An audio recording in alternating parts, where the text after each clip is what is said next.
Humankind is facing a dual crisis. Individuals are struggling with unprecedented mental health challenges, and society is growing more polarized and divided by the day. First, let's look at mental health. Nearly 1 in 3 U.S. adults now report symptoms of anxiety or depression. That's more than triple the rate from just a decade ago. And among young adults ages 18 to 24, the numbers are even starker. Over 40% say their mental health has declined so severely it interferes with daily life. In addition to our psychological crisis, our communities and the social fabric that unites them all are fractured and frayed and nearly torn apart. Our family units, friend groups, workplaces, even houses of worship have felt the brunt of division the past few years. Some so severely that they see others primarily as selfish, dangerous, and even less than human. And when this mindset takes hold, our oldest survival wiring kicks in: fear, tribalism, and groupthink. They begin to dictate how we see and navigate the world. And when that happens, compassion, critical thinking, understanding, and problem solving, all the things that we need the most, slip out of reach. So instead of operating from our best selves, we lead from our most primitive and destructive instincts. At the individual level, this shows up as despair, anger, and isolation. At the societal level, it spirals into chaos, conflict, and even violence. Unless we intervene, both as individuals and as communities, we risk perpetual chaos and endless conflict. Now here's the good news.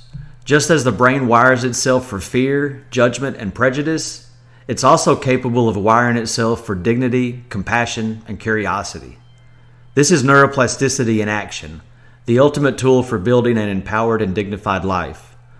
Neuroplasticity explains how the human brain continues to learn and change throughout a lifetime, and it's shaped by the attitudes and practices we habitually choose or unknowingly slip into. This is why being intentional in the ways we think, process emotions, and behave is so important. Thinking about neuroplasticity and the fact that every human being is wired with both barbaric and benevolent traits, it makes sense to intentionally nurture the best aspects of ourselves.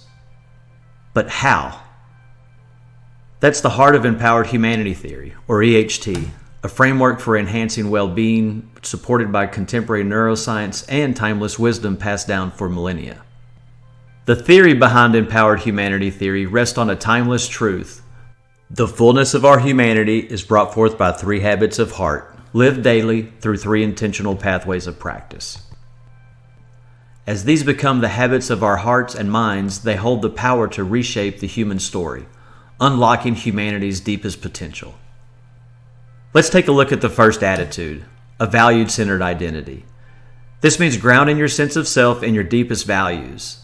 This attitude guides your actions to reflect your most authentic self, not the labels, pressures, and external expectations placed on you.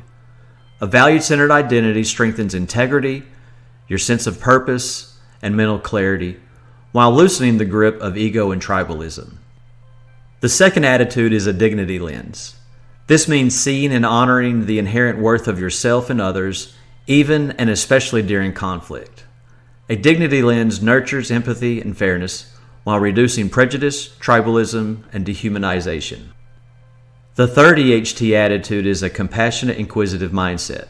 This means recognizing the instinctive fear and judgment thinking habits when they pop up, and in the moment responding with compassion and curiosity instead of fear and judgment.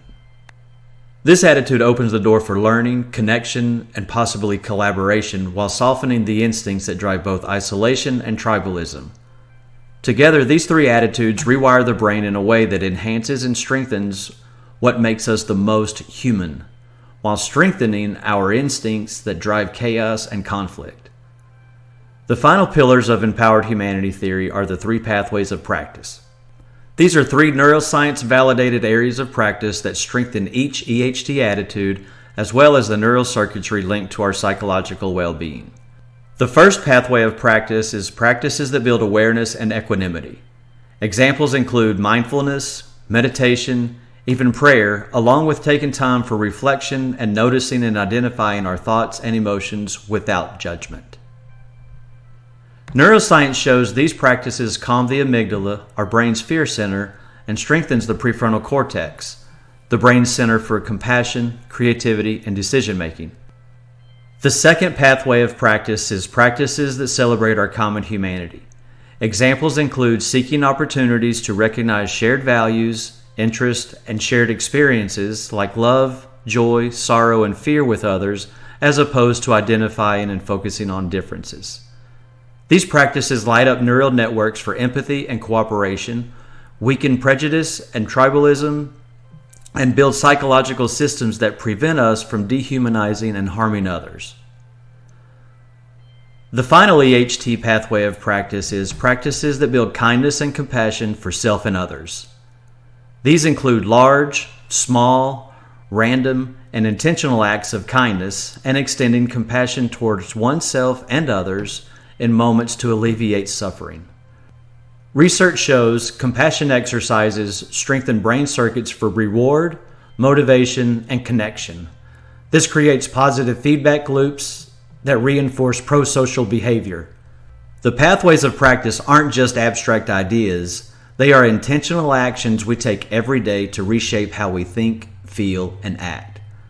By practicing awareness and celebrating our common humanity, kindness, and compassion, we strengthen the neural circuits related to our social, emotional, and psychological well-being. Over time, these habits accumulate, creating a ripple effect. What starts within us can transform our relationships, communities, and the world around us. When we look at the world today, it's easy to feel overwhelmed by chaos, fear, and division. But here's the truth. Humanity is not trapped by its worst instincts. Our brains are not fixed. They're malleable, capable of learning and growing throughout our lives. Empowered humanity theory taps into that potential. By intentionally cultivating a value-centered identity, a dignity lens, and a compassionate, acquisitive mindset, and incorporating the three pathways of practice into our daily lives habits, we can literally rewire our brains in the most profound ways. Imagine a world where we respond to life's challenges not from fear, but from understanding, where conflict becomes dialogue and judgment gives way to curiosity, where we honor the dignity of every person and act from compassion as naturally as we breathe.